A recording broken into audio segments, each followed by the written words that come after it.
So Chapter 87 of Dragon Ball Super just released on the Shonen Jump app, and if you clicked on this thumbnail, then you already know that once again Frieza has returned, and this time with a new and more powerful form. But we're getting ahead of ourselves. Let's pick up from the beginning. The title of the chapter is "The Universe Strongest Appears." Now at the time we don't know what that is referenced, because when Chapter 86 ended, Goku looked like he clearly defeated Gas, and that is where we pick up here on Chapter 87, where the heroes look like that the fight is over. The Elder Namek goes and begins to heal Granola, Vegeta, and Goku, and that's when a giant energy beam just comes out of nowhere and pierces through the Elder Namek, leaving all the heroes absolutely shocked on what was going on. And that pans to a zombie version of Gas. Gas is still alive, he's still holding on, but he's not the same Gas that we've seen previously.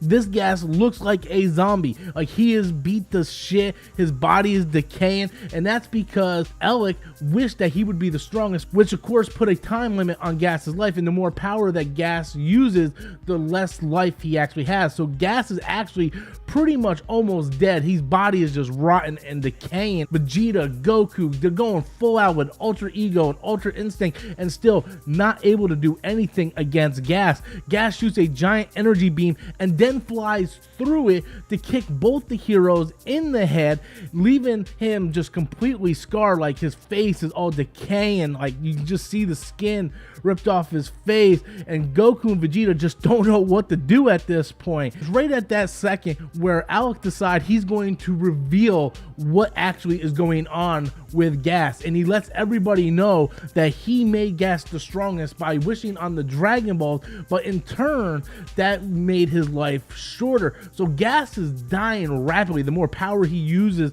the more he is losing his life energy, and this is something Gas was not aware of. And then at that point, Frieza shows up out of nowhere. That is right, Frieza shows up on this planet because it looked like Alec summoned him, because his plan was to have Gas defeat Frieza, but apparently Frieza has a completely different plan, and without hesitation rips his arm right through Gas's abdomen, and at that point Gas just decays and just dies right there. His entire body disintegrates into dust, and that leaves everybody just shocked at how Frieza could just show up out of nowhere after Goku and Vegeta are struggling with Gas for so many chapters, for Frieza just to come up and with one punch completely just end Gas's life. And from there Frieza makes very quick work in destroying Alec as well. And at this point nobody knows what the hell is really going on here. Vegeta, Goku, Granola, they're all just looking around like, what the hell just happened here? We've been fighting this guy for how long? And then just Frieza just comes in and like boom, just takes him out like it was nothing.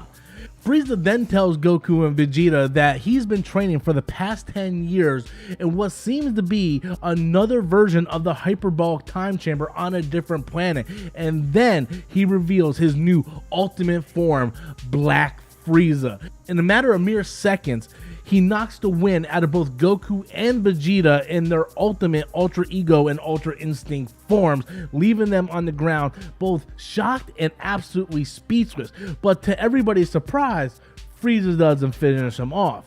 Instead, Frieza says, I didn't come here for you.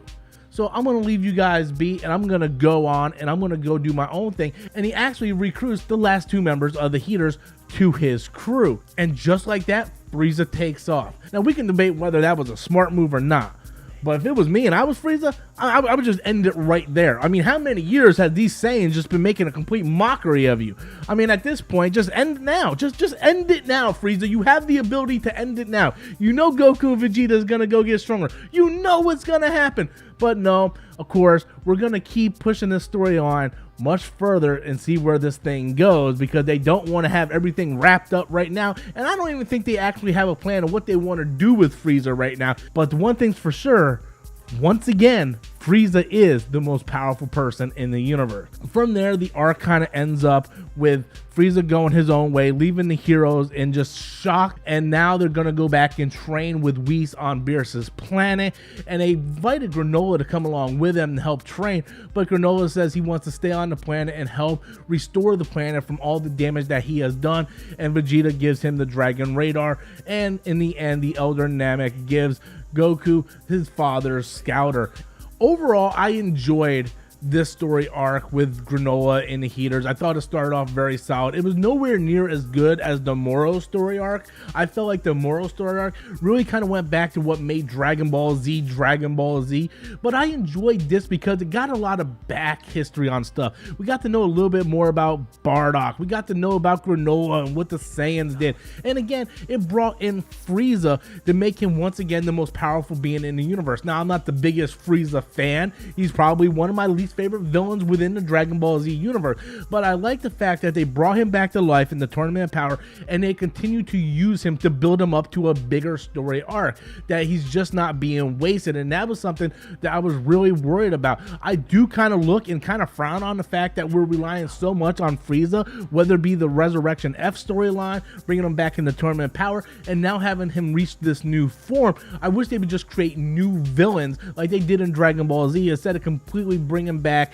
you know, Frieza and keep using him as like this overarching villain that our heroes have to overcome.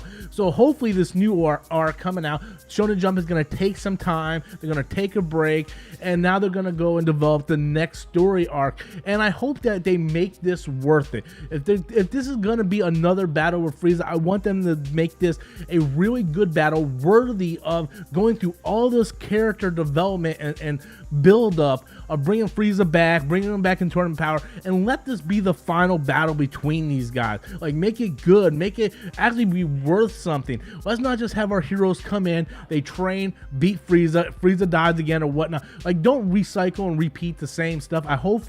Hopefully they go in and they actually make this next upcoming arc with Frieza worth all this buildup. Well, anyway, guys, that is the latest chapter of Dragon Ball Super. Hope you guys enjoyed it. Be sure to leave your comments in the comment box below. What do you guys think about this story arc? Where do you think they're going to go from here? Leave those comments in the comment box below. Until next time, as always, I'm Robert Storms, and that's my opinion.